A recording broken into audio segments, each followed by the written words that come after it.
Virgo,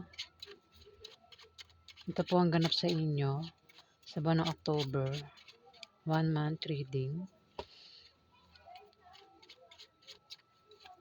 Paalaala na ito po ay general reading at hindi po ito personal reading. Simulan na po natin. Ano po ganap sa mga Virgo sa buwan ng October? Ganap sa mga Virgo sa buwan ng October. Ganap sa mga Virgo.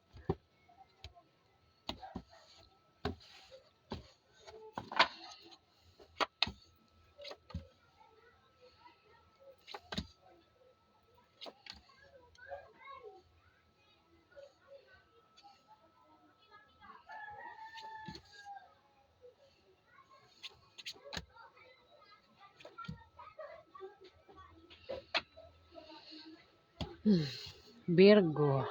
Meron ditong Libra, Aquarius, o Gemini. May taong papayuhan dito. Pwede siya yung payuhan o ikaw yung papayuhan sa buwan ng October. Pero yung papayuhan dito, Virgo, mukhang hindi niya tatanggapin yung payo. Kung tatanggapin man niya, hindi rin magbubunga na maganda, Virgo. Kasi yung taong papayuhan dito ay matigas ang ulo, may sariling paniniwala. Na yun ay tama, maling paniniwala na para sa kanya ay tama, Virgo. Pwedeng ikaw o itong Libra, Aquarius, o Gemini ang papayuhan sa buwan ng October. May tao rito, Virgo, ang nagbabalak magtayo ng business sa buwan ng October. Gawin niya kasi yung business na itatayo niya ay lalago. Kahit maliit lang na business yan daw po ay lalago. Maaari din na may tao ang magpapayo sa kanya na patungkol sa negosyo na magagamit niya. Ayan, itong Scorpio, Pisces, o Cancer na ito, lalaki, Virgo. Pwede ito ay asawa mo, tatay mo, uncle mo, boss mo, kuya mo, ex mo, third party, kung sino pa yan, Virgo. Meron kang pag-travel. Maaaring ang dahilan ng pag-travel ay nakabili kayo ng bagong bahay o lilipat kayo ng bahay o maaaring dahil sa negosyo o dahil sa mag-apply ka ng trabaho o maaaring ikaw ay may papasyalang lugar. Ayan. O namang dahilan ng pag-travel mo sa buwan ng October. Kung utang ka naman daw ng loan, ma-approve daw yung loan na yan.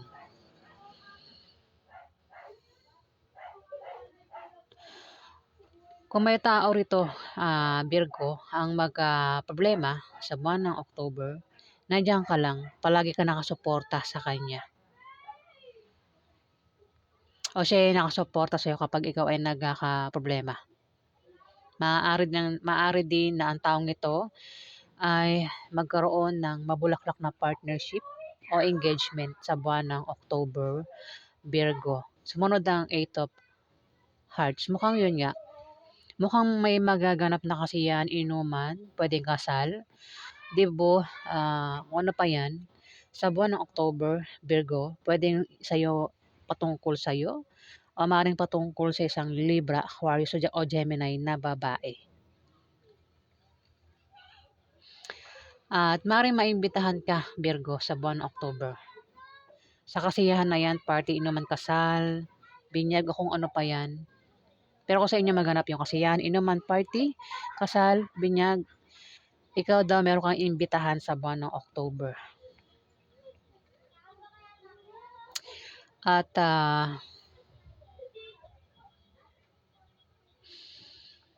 maaaring ikaw magbigay ka ng regalo o ikaw yung bibigyan ng regalo sa buwan ng October. Kung wala daw maganap na kasiyahan, inuman, party, selebrasyon, pwedeng ano lang ito, pwedeng bisita. Pwedeng bisitahin mo, ikaw yung bibisita sa buwan ng October, Virgo. Ayan. So, yan po ang ganap sa inyo, first part ng October. Alamin pa natin ang ganap sa inyo. Ano pa ganap sa mga Virgo sa buwan ng October? Wait lang. Ano pa ganap sa mga Virgo sa buwan ng October?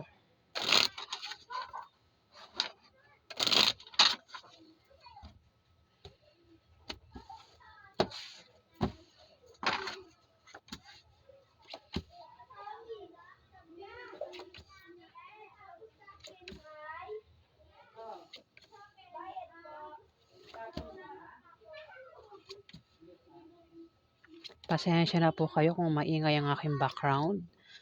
Naririnig ba sa mic? Sana hindi. Ayan. Kasi may mga nag-uusap sa paligid ko. May taong galit dito. Naninibago sa galit. Virgo, pwedeng ikaw o may taong ganyan sa paligid mo? Kung hindi ikaw yung galit dito, ingat ka sa kanya. Kasi ang taong ito pwedeng makagawa ng bagay na ikasisira mo sa iba. Virgo. Ace of Diamond, merong pagbabagong mangyayari sa'yo. O maaaring sa asawa mo. Virgo, kung meron kang asawa. Ayan. Pagbabago, pwedeng masama o mabuti sa buwan ng October. At ang iba naman, sa inyo o itong asawa mo kasi may third, rito, may three of clubs eh. Pwede ikaw ang tinutukoy itong asawa mo May tao rito, Virgo, ang may malalamang balita na patungkol sa pera. Pwedeng may malaman siya na may applyan sa ganitong lugar. Kaya naman siya ay mag-apply sa buwan ng October. O kung ano man yung mababalitaan niya na patungkol sa pera. Pwede naman nabalitaan niya na may paluwagan. Kaya naman siya isasali. Yun Kasi patungkol nga daw sa pera, yun naiisip niya. O, pwede ang iba sa inyo magtayo ng business, mag-sideline sa buwan ng October, o kung ano pa yan, pwede rin baka tumaya kayo sa loto o sumali kayo sa mga games, pa-contest, o gumawa kayo ng mga accounts sa online para pagkakitaan, Virgo. Ayan, patungkol sa pera yung naiisip nyo rito sa buwan ng October, Virgo. Three of clubs, pwedeng siya rin ang tinutukoy, asawa mo, kung may asawa ka. Pero sa mga single dyan, ayan, meron daw kayong, may isip na pagkakitaan sa buwan ng October.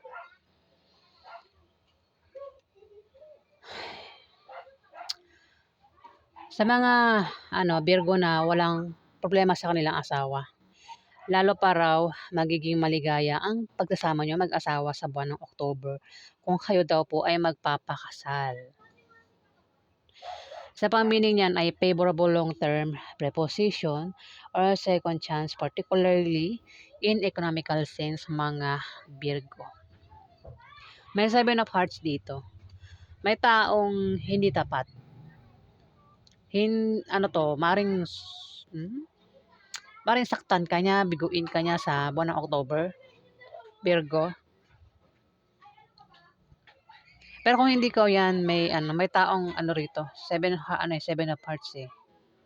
Pwede ikaw din yan, baka sa kang teenager na Virgo. Ikaw mismo hindi ka tapat o itong Libra, Aquarius o Gemini, hindi siya tapat sa iyo. Kumbaga, isa man sa inyong dalawa ang mananakit o bibigo sa buwan ng October, Virgo.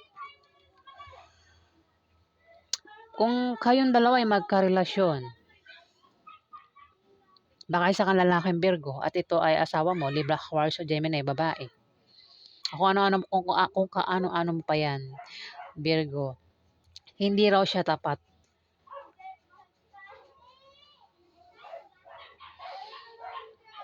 Kasi ang taong ito, pwede may third party. Kung asawa mo yan, mayroong third party. Mahal ka niya kapag kasama ka lang niya. Pero kapag malayo na siya, iba na mahal niya. O baka naman ikaw yan, Virgo. Mahal mo lang ang asawa mo kapag kasama mo. Pero iba na yung mahal niya kapag hindi na asawa ang kasama niya, third party na yung mahal niya. Gets ba? Ang ingay sa paligid ko. Ayan, kasi ito, 7 of Hearts. Kumbaga, may tao rito yung mananakit. Pwedeng ikaw, o isang Libra, Aquarius, o Gemini, babae. Kasi diyan tumapat sa inyong dalawa eh. O aliman sa inyong dalawa yung mananakit, bibigo, maaari masaktan sa buwan ng October. Kasi hindi raw tapat. Pwede rin baka member yan ng pamilya mo, Virgo. Hindi raw tapat eh. O. Ayan. Sa mga ibang Virgo naman, baka yan yung asawa nyo, baka kung sino pa yan. Yan daw, pwede rin baka hindi mo kaano-ano yan. Pwede rin baka yan ay asawa ng kapatid mo, Virgo.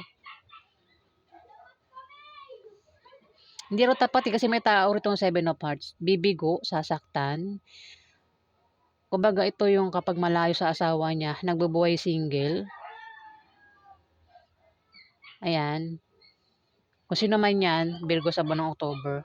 Ayan, merong ganyan na sa paligid mo o ikaw yan. O baka yan ay asawa mo. May magta-travel dito. Maring ang dahilan ay sa bagong business deal o nakabili ng bagong bahay. Pwedeng isang, mukhang dalawa ito. Mukhang palagay ko hindi patungkol sa'yo, Virgo. Patungkol ito sa isang Scorpio, Pisces o Cancer. O sa isang Libra, Aquarius o Gemini. Baka sila yung mag-asawa, Virgo. Baka kapatid mo isa dito sa dalawa. Ayan. Mukhang sila nagbabalak magtayo ng business sa buwan ng October. Kaya may pag-travel sila. Pwede rin naman, kung asawa mo itong Scorpio, Pisces o Cancer, o ito man ang asawa mo, alin man dito ang asawa mo, o kung sino man yan sa buhay mo, Virgo, pati ako nalilito Itong dalawang ito, alin man ito, kung sino man ito sa buhay mo, ayan, dalawa kasi ito Scorpio, Pisces o Cancer lalaki, at isang Libra, Aquarius o Gemini, babae. Tumapat kasi ang Three of Gloves sa isang Scorpio, Pisces o Cancer, pwedeng ito yung asawa mo. Tapos meron dito Seven of Hearts. Ito, Libra, Aquarius, Gemini. Siya yung magtataksil. May pabago-bago ng feelings. Pwede rin, Virgo, baka naman, itong asawa mo, may pag-travel sa buwan ng October dahil meron siyang ka-business deal. At maring ang ka-business deal niya ay isang Libra, Aquarius, Gemini. Ayan, basta ang dahilan ng pag-travel niya ay dahil sa bagong business deal o nakabili ng bagong bahay. Ayan, Gemini. Gemini. Gemini, nabanggit ko. Baka isang Gemini yun, no? Ayan, may nababanggit talaga ako na hindi ko yan iniisip. Bigla lang yan namalabas sa bibig ko. Ayan, baka isang Gemini yan, Virgo. Meron ka ba kilalang Gemini? Baka siya yan. Kasi meron ditong Libra, Aquarius, o maring Gemini ang zodiac sign. Six of Spades, magkakaroon ka daw ng mga malit na pagbabagong mararanasan sa buwan ng October. Yan daw po ay mga improvements na galing sa trabaho mo o galing sa pakikipagrelasyon mo. Pwedeng masama o mabuti. Ayan, mga Virgo.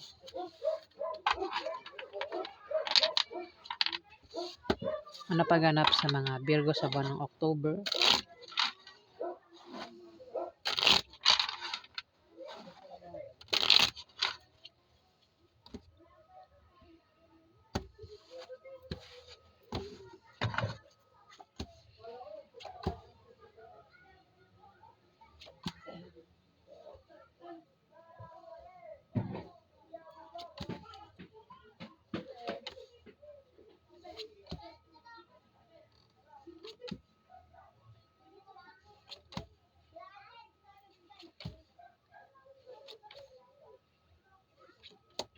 Mukhang magkakaproblema ka, Virgo, sa buwan ng October at apektado ka sa problema na yan. Last part ito ng October.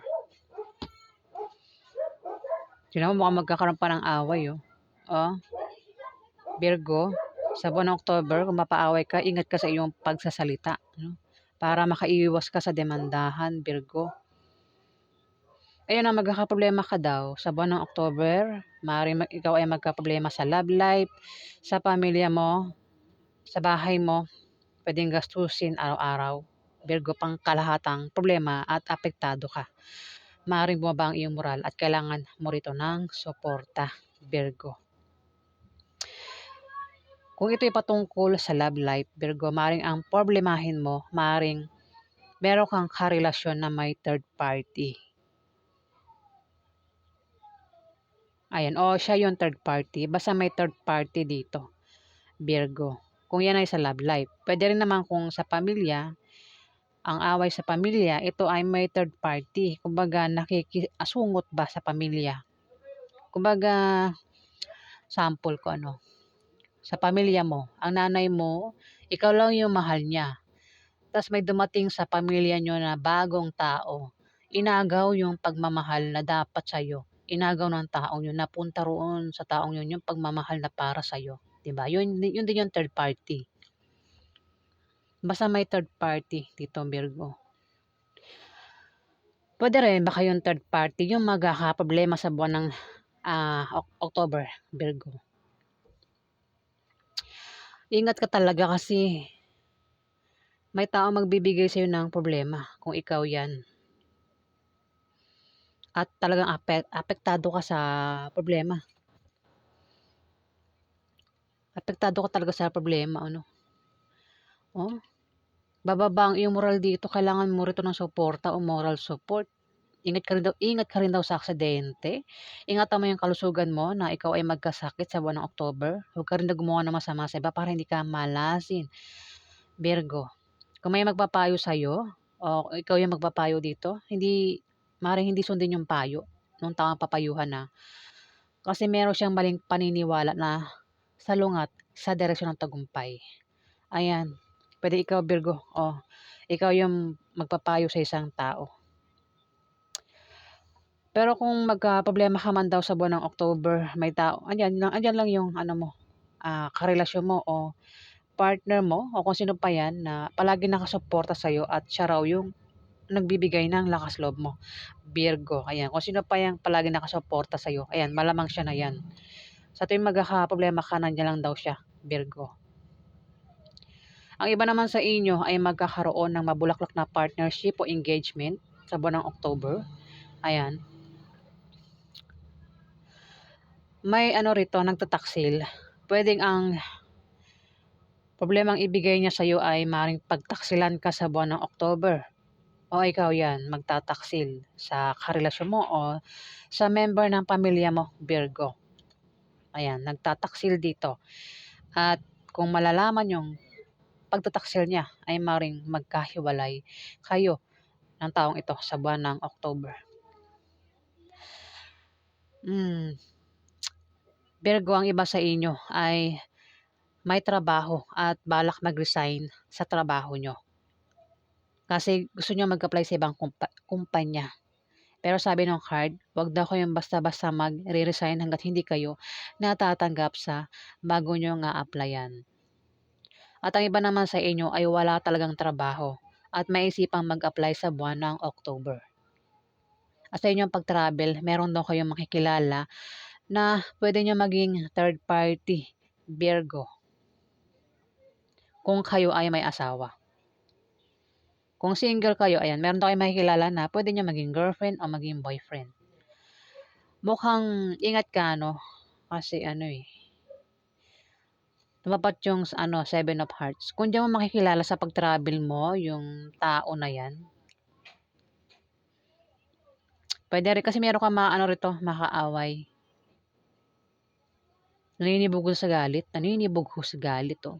Ito ang karelasyon mo, makakaaway mo sa buwan ng October. Pwede makaaway mo ang member ng pamilya mo, o yan mismo ay asawa mo, ex mo, third party, makaaway mo sa buwan ng October. Galit na galit ang isa sa inyong dalawa, Virgo. Kung ayaw niyo magkahiwalay, ayan, ingatan mo yung paghawak ng relasyon mo, Virgo. May tao rito yung pabago-bago ng feelings, ano. Ayan. Mahal ka niya kapag kasama ka niya, may third party rito, mahal, tapos kapag hindi ka na niya kasama, iba na mahal niya.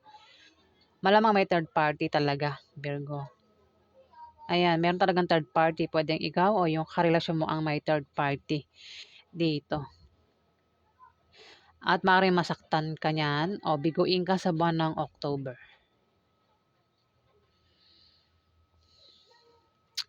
Six of Clubs, last card. Sa mga Virgo na walang negosyo at balak magtayo ng negosyo sa buwan ng October, magagawa nyo raw. Kung kailangan nyo raw ng pera o pangpuhunan, may tao magbibigay sa inyo, Virgo. Ang iba naman sa inyo ay may negosyo na at lalo pa raw lalago yung negosyo nyo. Yung iba naman sa inyo may trabaho at kayo daw po ay maaaring ma-promote at maaaring dagdagan ang sahod nyo. Kung utang naman ito, kung umutang ka o may umutang sa inyo, Virgo, ayan, makabayad na sa buwan ng October. Ayan. So, ayan po ang ganap sa inyo, mga Virgo. Kung nagustuhan nyo ang aking reading, huwag kalimutan mag-like at mag-subscribe. At sa mga subscriber po, maraming salamat po guys. Salamat po.